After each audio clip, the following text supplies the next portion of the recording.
My dear बच्चा, how are you all guys. Hopefully आप सभी बच्चे सुपर डुपर एंड बढ़िया हिट होंगे। तो सब बच्चों को नमस्ते। तो चलिए यहाँ से जर्नी शुरू करते हैं जी बाइनरी फाइल की। इससे पहले तक हम लोग पाइथन रिवीजन टूर, ये आप क्लास 11th वाली जो लिस्ट है ना उसके अंदर से करना।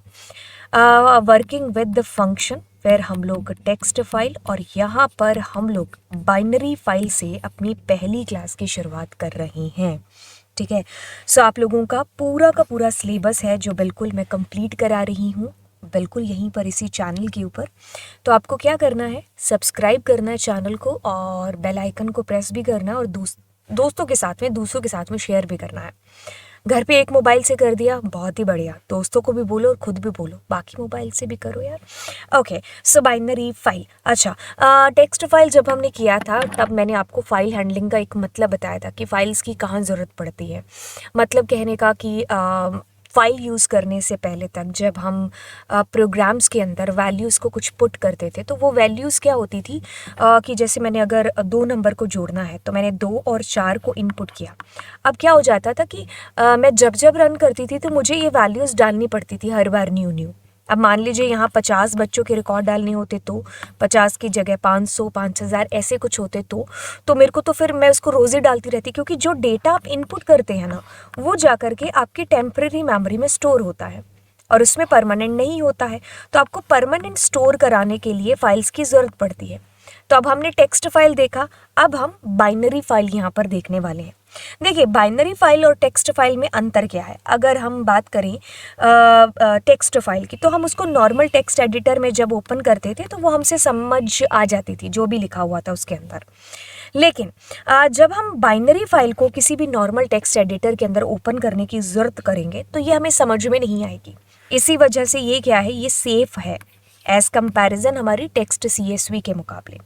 अब कहता है कि when we open some binary files in normal text editor but we can't read the content present in that particular file.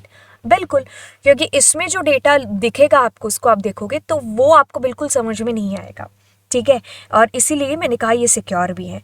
That's because all the binary file will encountered in the binary format which can understood by only by the computer or a machine, लेकिन हम उसको नहीं समझ सकते हैं। In binary file there is no delimiter, जैसे कि end line, new line character, end of line हम लोग यूज़ कर रहे थे। Since they are directly in the form of binary, hence there is no need of translation, तो हमें इसको ट्रांसलेट करने की ज़रूरत नहीं पड़ती। अगर टेक्स्ट फाइल की बात करें तो टेक्स्ट फाइल ह्यूमन रीडेबल है बिल्कुल, लेकिन यहाँ पर क्या है, वो डायरेक्टली बाइनरी फॉर्म में ही होता है, तो इसलिए उसको अंडरस्टैंड करना भी मुश्किल होता है, एंड ऑफ कोर्स उसको ट्रांसलेट की ज़रूरत भी है जो नहीं पड़ती है। That's why files are easy and fast in working. तो जो बाइनरी फाइल है वो ईजी भी है एंड ऑफ कोर्स फास्ट भी है। ठीक है, अब देखिए हम क्या करते हैं, यहाँ पर ये काफ़ी पुराना स्क्रीनशॉट लग रहा है मुझे। मैंने ये कोई फाइल है जो निकाली, अब मैंने इसको राइट क्लिक करके नोटपैड में जब ओपन किया तो आपने देखा कि यहाँ कुछ अजीब सी लैंग्वेज आ रही है। ठीक है, तो ये हमें समझ में नहीं आ रही, तो अगर हमने इसे एडिटर में ओपन करने की कोशिश की ना तो हम नहीं समझ पाएंगे। ठीक है, टेक्स्ट फाइल के अंदर एंड ऑफ लाइन कैरेक्टर्स होते हैं लेकिन इसके अंदर नहीं होता है। ठीक है, अब देखिए हम आगे चलते हैं और यहाँ पर फाइल के बारे में बात करते हैं। अब देखिए, किसी भी फाइल की बात कर दो, चाहे आप टेक्स्ट फाइल की बात करते हो, चाहे आप बाइनरी फाइल की बात करते हो, चाहे आप CSV फाइल की बात करते हो, तो सर्वप्रथम क्या करेंगे, फाइल को ओपन करेंगे। पहला स्टेप क्या होगा, ओपन करना। दूसरा स्टेप यहाँ पर क्या होगा, हम उसको प्रोसेस करेंगे। तीसरा स्टेप यहाँ पर क्या होगा कि हम उसको क्लोज कर रहे होंगे हमारी फाइल को। अब कोई भी फाइल आप ले लो, यहाँ पर जैसे मेरे सामने मेरी जो है एक बुक आ रही है। ठीक है, अब मैं क्या करूँगी, मैं इसको सबसे पहले ओपन करूँगी। ओपन करने के बाद में मैं इसको जहाँ तक, चलो मैंने रीड किया, अगर मैं पहली बार इसको ओपन कर रही हूँ तो मैं पहली बार इसके पहले पेज से इसको देखूंगी, है ना। वैसे ही क्या होगा, ओपन करने के बाद में आप प्रोसेस के लिए, आप पहले ओपन करते टाइम बता चुके होंगे कि आप इसको रीड करने वाले हैं, राइट करने वाले हैं, या इसमें डेटा अपेंड करने वाले हैं। ये जो हमने अभी टेक्स्ट फाइल में चीज़ें पढ़ी, तो अब आपने उस अकॉर्डिंग प्रोसेस की जिस अकॉर्डिंग आपने मोड बताया, यानी कि पर्पस बताया अपनी फाइल का कि मुझे फाइल को कैसे ओपन करना है। एंड फाइनली आपको फाइल को जाकर के बंद करना होगा, क्लोज करना होगा। ठीक है, ओके। अब देखिए, अगर हम किसी भी फाइल की बात यहाँ पर करते हैं, कोई भी फाइल यदि हमने यहाँ पर ले ली, तो देखिए सबसे पहले हम फाइल को ओपन करेंगे। ठीक है, पहला स्टेप। अब ओपन करते टाइम हम ये बताएंगे कि हमें राइट करना है या फिर डेटा को अपेंड करना है या फिर हमें रीड करना है, ये पर्पस हम स्पेसिफाई करेंगे। फिर मैंने कहा कि अगर मुझे राइट करना है तो मैं ए मोड में ओपन करूंगी या तो डब्ल्यू मोड में ओपन करूंगी। अब अगर ये बाइनरी फाइल है तो इसके साथ में बी लग जाएगा, और अगर मेरी फाइल रीड हो रही है तो मैं आर करूंगी, बाइनरी फाइल में बी लगा दूंगी।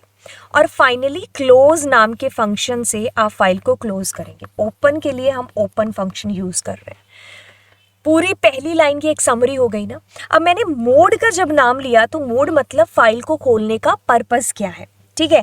तो आपके पास में यहाँ पर देखिए, लास्ट जो हमारी क्लासेस हुई हैं उनमें हम इन सबको एक एक करके देख चुके हैं, बट यहाँ पर थोड़ी सी एक समरी उठाते हैं इसकी। आर मोड में फाइल रीडिंग पर्पस के लिए ओपन हो रही है। अब इसमें जो फाइल पॉइंटर की जो पोजीशन है ना वो शुरू में होगी। तो याद रखिए, जब भी आप किसी फाइल को आर मोड में ओपन करते हैं ना, चाहे वो आर हो, आर बी हो, आर बी प्लस हो या आर हो, हमेशा फाइल पॉइंटर स्टार्टिंग में रहेगा।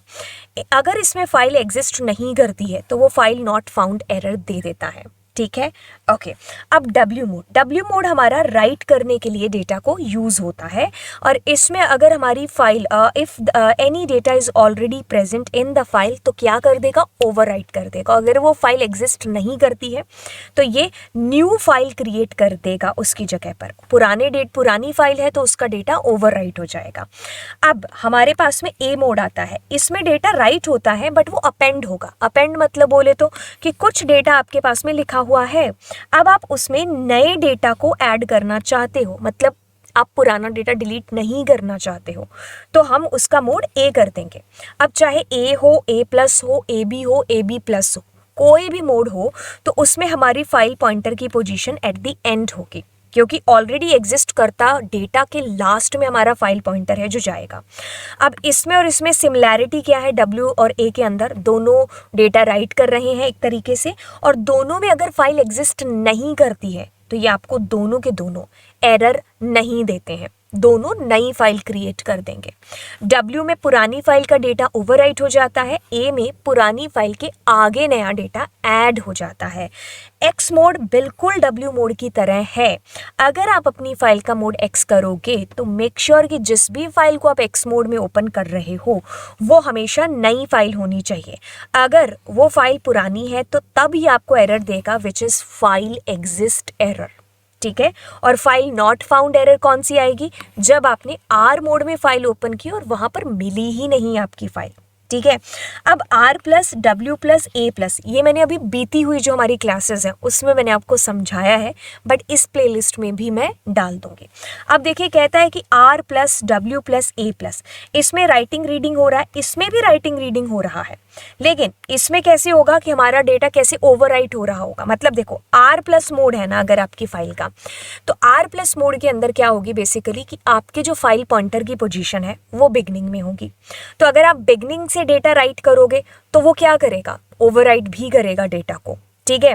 ओके, तो इसमें आप राइटिंग रीडिंग कर सकते हो दोनों ही, लेकिन जब W प्लस मोड है, पहली चीज सारा डेटा डिलीट हो चुका होगा पुराना, तो जब कुछ लिखा ही नहीं है तो फिर उसको रीड कैसे करोगे। तो इसीलिए W प्लस मोड में पहले आपको राइट करना पड़ेगा data, then and then only हम उसको रीड कर पाएंगे, ठीक है। पहले राइट किया, फिर सीक फंक्शन से उस पॉइंटर की पोजीशन को आगे पीछे करके देन हमें जहां से रीड करना है वहां से रीड करेंगे। ए प्लस मोड में क्या हो रहा है, फाइल पॉइंटर सबसे लास्ट में भागेगा, और आप अगर कोई डेटा रीड करना चाहते हो तो आप कर सकते हो फाइल पॉइंटर की पोजीशन को इधर उधर भगा करके। ओके, अब देखिए, जब हमारे पास में बाइनरी आ जाती है ना तो बातें सिर्फ वही हैं। अगर हम W और A की बात करें तो इनके साथ बस B हमारा जुड़ जाएगा। अगर R है तो RB plus W plus WB plus A plus AB plus, ठीक है। तो B साथ में जुड़ जाएगा, B is for binary format, ठीक है। तो B हमारा बाइनरी फॉर्मेट के लिए बेसिकली यूज होता है या हो रहा है, राइट। ओके, अब बाइनरी फाइल जब हम कर रहे हैं ना तो हमें दो चीजों के बारे में जानना होगा। The first one that is pickling, another one that is unpickling. अब यहाँ पर क्या चीज है कि आप डेटा को रीड और राइट करेंगे ना, राइट करेंगे कहाँ पर, बाइनरी फाइल में भी। अब ऐसा करने के लिए आपकी जो मदद करेगा ना वो पिकल नाम का एक मॉड्यूल करेगा।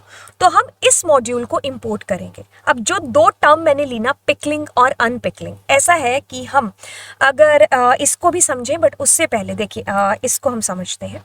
इसको अगर हम देखें, हमारे पास में पाइथन ऑब्जेक्ट है, मैं यहाँ पर पिकलिंग जब टर्म ले रही हूँ ना, तो दैट मीन्स मैं डब्ल्यू मोड की मतलब राइट की बात कर रही हूँ। और जब मुझे मोड भी ऑफ कोर्स डब्ल्यू या ए ही होगा। तो जब आप राइट कर रहे हो ना, तब आपको यहाँ पर DUMP फंक्शन यूज करना है पिकल मॉड्यूल के अंदर का।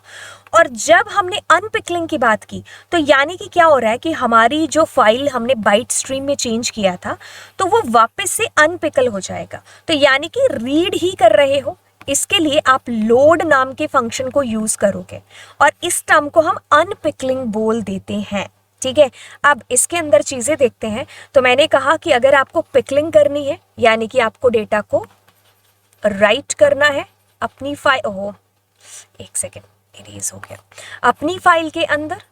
ठीक है, तो आप क्या करेंगे, डंप फंक्शन यूज करेंगे। ठीक है, मतलब आपको राइट करना है, राइट आपको डंप करना है डेटा, तो पाइथन ऑब्जेक्ट से वो बाइट स्ट्रीम में कन्वर्ट होगा, तो वो राइट हो रहा होगा। तो यानी कि डंप फंक्शन, इसी टर्म को पिकल बोल देते हैं, पिकलिंग। अब जब देखिए बाइट स्ट्रीम दोबारा से पाइथन ऑब्जेक्ट में कन्वर्ट होंगी, तो दैट मीन्स हम लोडिंग कर रहे हैं। तो क्या कर रहे हैं, अनपिकलिंग। तो पाइथन के अंदर हम यहाँ पर पिकल मॉड्यूल से का यूज करते हुए लोड नाम के फंक्शन से अनपिकलिंग कर रहे होंगे। ठीक है, तो ये चीज आपको याद रखनी है। डंप फंक्शन यानी कि राइट कर रहा है, which means pickle, link pickling या pickle. Load function it means कि हम रीड कर रहे हैं, इट मीन्स कि हम अनपिकल कर रहे हैं। ठीक है, अब सबसे पहले अगर आपको यहाँ पर याद दिलाया जाए कि अभी हम क्या कर रहे हैं, राइट और रीड, ये दोनों चीजें जब हमें करनी है तो DUMP function and LOAD function.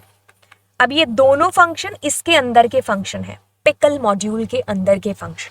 सो हम इंपोर्ट पिकल करेंगे एंड पहला स्टेप। अब दूसरा स्टेप कि अगर आपको डेटा राइट करना है तो हम कैसे करेंगे, WB मोड में ओपन करेंगे और डंप फंक्शन के थ्रू हम यहाँ पर दो पैरामीटर लेते हुए डेटा को राइट करेंगे। ठीक है, सो हमारे पास में यहाँ पर वो स्ट्रक्चर जिसको हम डंप करने वाले हैं और वो फाइल का ऑब्जेक्ट जिसके अंदर हमारा डेटा है जो जाएगा। अब इसके लिए हम ओपन करते हैं हमारी फाइल को, पाइथन की फाइल को, एंड यहाँ पर शुरू से शुरू करते हैं। सर्वप्रथम क्या करेंगे, यहाँ पर पिकल मॉड्यूल इंपोर्ट कर लेंगे। ओके, पिकल मॉड्यूल हमारा इंपोर्ट हो गया। अब हम अपनी फाइल को ओपन करते हैं। तो फाइल के अंदर हम ओपन फंक्शन के अंदर एक्सटेंशन यहाँ पर देंगे डैट फाइल। ठीक है, तो हमारे पास में देखिए फाइल बाई, ठीक है, ये एक डैट फाइल आ गई। अब इसको हम इधर से निकाल भी लेते हैं फाइल को। क्या नाम था हमने रखा था, फाइल बाई, है ना। ओके, F या इट इज हियर। ठीक है, so that is opened, I guess या इट इज देयर। ठीक है, something is written there, but हम अपना भी डेटा इसमें लिखेंगे। By default mode is R mode, so we need to give WB। ठीक है, तो हम WB देंगे। अब हम क्या कर रहे हैं, फाइल डेटा को राइट करना है, तो of course pickle dot dump function. अब इसमें dump, D for dump, D for दो पैरामीटर आएंगे। अब यहाँ पर मैंने कहा ओके आई एम लवजीत, ये हो गया। अब मैं इसके अंदर फाइल के अंदर इसमें डालूंगी, तो FILE, ये मेरी फाइल कौन सी, ये वाली। तो ऐसा करके अगर मैं इसको रन करती हूँ तो आप देखना यहाँ पर फाइल बाई के अंदर क्या आ जाएगा। ओके, तो ये मेरा डेटा डंप हो गया। तो यहाँ पर देखिए इसके स्ट्रिंग का मैटर दिख जाएगा, बट इसके अलावा कुछ नहीं दिखता है। तो ये मेरा डेटा यहाँ पर डंप हो गया। अच्छा, अगर आपने एक और लाइन डंप करनी है, let's say I want to dump their integer, जैसे कि मैंने कहा 900 कुछ भी। ठीक है, तो अब मेरे पास में ये डेटा डंप हो गया। तो अगर मैं इसको रन कर रही हूँ, no error is coming and the data that is dump inside. ठीक है, तो ये डंप हो गया। आपको समझ आ रहा है, कुछ नहीं आ रहा। ठीक है, अब हम नेक्स्ट वाला डेटा डंप करते हैं इसके अंदर, Ctrl+V एंड डंप फंक्शन। और अब हम चलिए लिस्ट कर लेते हैं। ठीक है, लिस्ट में कुछ भी मिक्सअप डेटा दे देते हैं। ठीक है, अब हम इसको रन करेंगे एंड कोई एरर आई नहीं, तो हमारा ये भी डेटा इसमें डंप हो गया। ओके, देन हम आपके मन में आता है कि मैम मैं यहाँ पर एक इंटीजर को दे देती हूँ, सॉरी एक ट्यूपल को दे देती हूँ।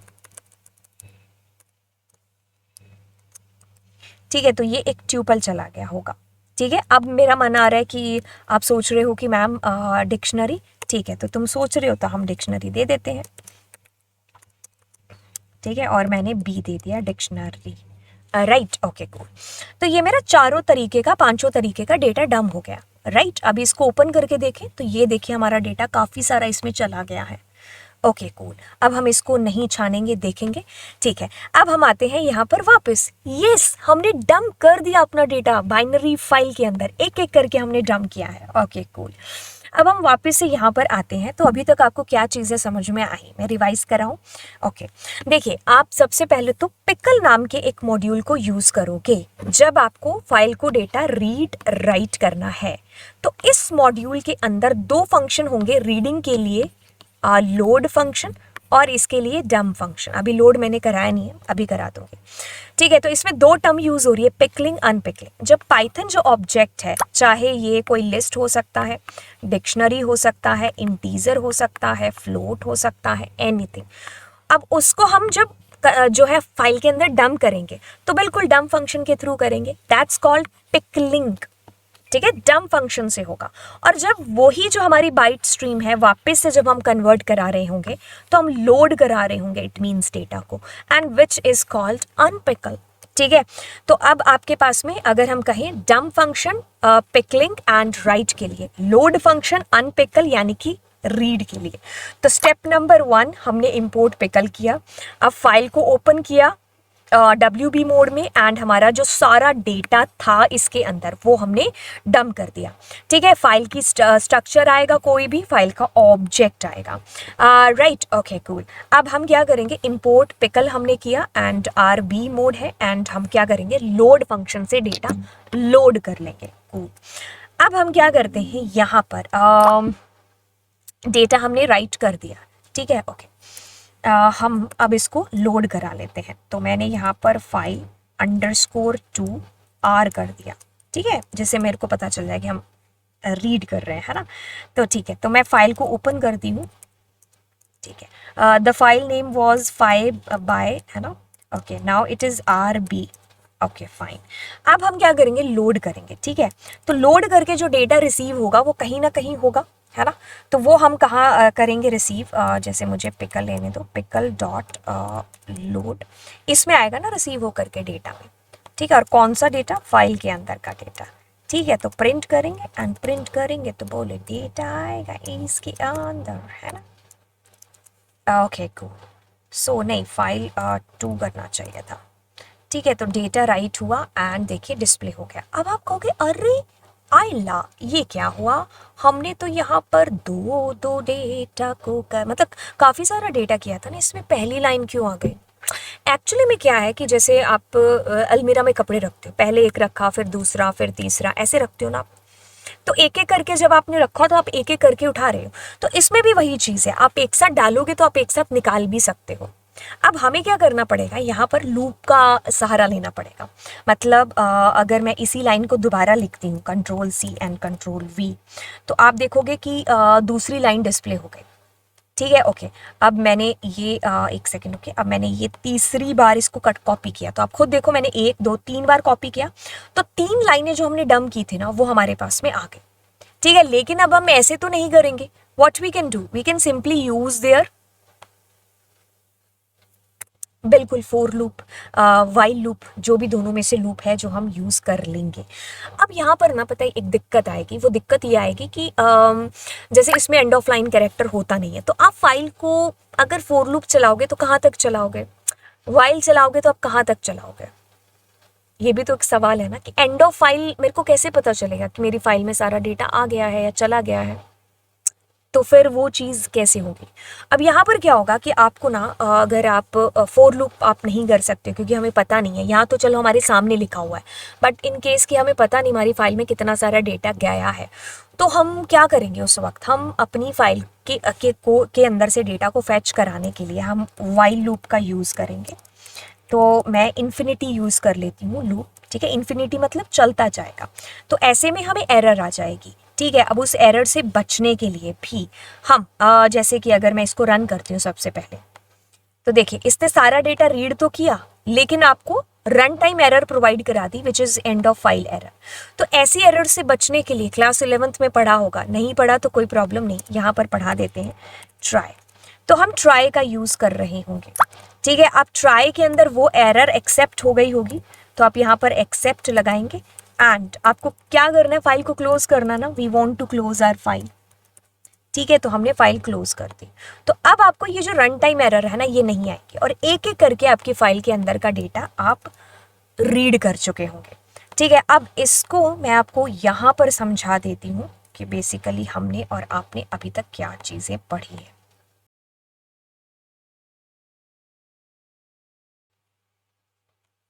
ओके तो अब इसमें हम समझेंगे कि हमने क्या किया। सर्वप्रथम हमने पता है क्या किया, फाइल को WB मोड में ओपन किया। पहली लाइन हमने अपनी फाइल के अंदर डाल दी, इसको हम एक नाम दे दें तो एक हमारी फाइल में आ गई लाइन। फिर दूसरी लाइन, फिर हमारी फाइल में तीसरी लाइन, फिर चौथी लाइन, फिर पांचवी, और ऐसे करके हमने डेटा को एक एक करके बारी बारी डाल दिया। हाँ, तुम इसमें लूप भी कर सकते थे यूज़, बार बार जब आपको कोई चीज़ करनी है, जो कि हम आने वाली क्लासेस में करेंगे भी। अब देखिए जब हम अपनी फाइल के अंदर से डेटा रीड कर रहे होते हैं ना, तो ये क्या करेगा, एक ही लाइन लेकर के आ जाएगा, ऐसा तो नहीं है। बार बार डेटा डम हुआ है तो बार बार निकालना भी पड़ेगा। अब बार बार जैसी चीज़ों के लिए लूप हेल्पफुल होता है, बट यहाँ पर आपको कैसे पता चलेगा कितनी लाइन है, there is no end of line character, है ना। तो हमने क्या किया, एक इनफाइनाइट लूप चलाया, फाइल से डेटा को लिया, प्रिंट कराया, लिया, प्रिंट कराया, लिया, प्रिंट कराया। बट यहाँ पर एक सवाल है कि फाइल एंड कहाँ पर होगी, तो एंड ऑफ फाइल कहाँ पर आएगा। तो ऐसे में ये हमें ये वाली एक रन टाइम एरर जनरेट कर देता है, मतलब डिस्प्ले तो करा देगा तुम्हारा आउटपुट, बट जब फाइल लूप तो हमारा चलता जाएगा, जब फाइल का लास्ट डेटा कंटेंट ये जो 5 नंबर लाइन है ये रीड हो चुकी होगी, तो उस टाइम ये and of file error generate कर देगा। तो रन टाइम एक्सेप्शंस को हमें हैंडल करने के लिए हम ट्राई और एक्सेप्ट का यूज़ करते हैं। तो हमें हमारे प्रोग्राम में जिस हिस्से में लगता है ना कि यहाँ पर दिक्कत होगी, रन टाइम एरर आ सकती है, तो हम उस हिस्से को ट्राई और एक्सेप्ट के बीच बांध देते हैं एक तरीके से, ठीक है, ट्राई और एक्सेप्ट के बीच रख देते हैं, ठीक है। तो बस फिर अगर हमें कोई रन टाइम एरर आती है तो जैसे एक्सेप्ट ने एक्सेप्ट की, तो अब एक्सेप्ट करके वो फाइल क्लोज कर देगा। तो जो भी आप इसके बाद लिखोगे ना, इस लाइन के बाद में जिसको मैं एरो कर रही हूँ, अगर हम कहें रेड कलर से जिसको मैं कर रही हूँ, तो जो भी आप इसके बाद लिखोगे ना, तो वो जैसे ही रन टाइम एक्सेप्शन आया तो वो उसके बाद वाली चीज़ चल जाएगी। तो बाद में हमने फाइल क्लोज कर दी, हो गया काम, ठीक है। अब देखिए आप एक एक करके डेटा डाल रहे थे ना, तो आप एक साथ डंप भी कर सकते हो, और अगर एक साथ डंप किया तो एक साथ जो है निकाल भी सकते हो। तो ऐसे केस में आपको ट्राई एक्सेप्ट लगाने की ज़रूरत पड़ेगी नहीं। तो जब आप एक एक करके डेटा को डाल रहे हो तो एक एक करके निकालना भी होगा। तो निकालने के लिए हमें फोर लूप यूज़ करना पड़ेगा या वाइल लूप यूज़ करना पड़ेगा। बट फोर लूप कह रहे हैं कैसे, क्योंकि हमें फाइनल पता नहीं है कि कहाँ कितना हमारा डेटा है, ठीक है। तो ऐसे केस में या तो हमें पता हो, नहीं तो फिर हम ट्राई और एक्सेप्ट से रन टाइम एक्सेप्शंस को हैंडल कर लेंगे, राइट। ओके, अब आपको फाइनली क्या करना होता है, फाइल को क्लोज करना होता है, ये आपने भूलना नहीं है। ओके, तो अगली क्लास में मैं आपको डम और लोड फंक्शंस में ही कुछ अलग से चीज़ें बताऊंगी कि आप ट्राई एक्सेप्ट कब यूज़ कर सकते हो, कब नहीं कर सकते हो, और ज़्यादा डिटेल में हम चीज़ें हैं डम के अंदर और लोड के अंदर जानने वाले हैं कि एक साथ ही डेटा कैसे डालें, एक साथ कैसे निकालें, एक एक करके डेटा डाला है तो एक एक करके कैसे निकालेंगे, ठीक है। तो चलिए फिर मिलते हैं आपसे नेक्स्ट क्लास के अंदर। Bye bye, and channel subscribe बिल्कुल कर दीजिए, ठीक है। तो चलिए फिर बाय बाय।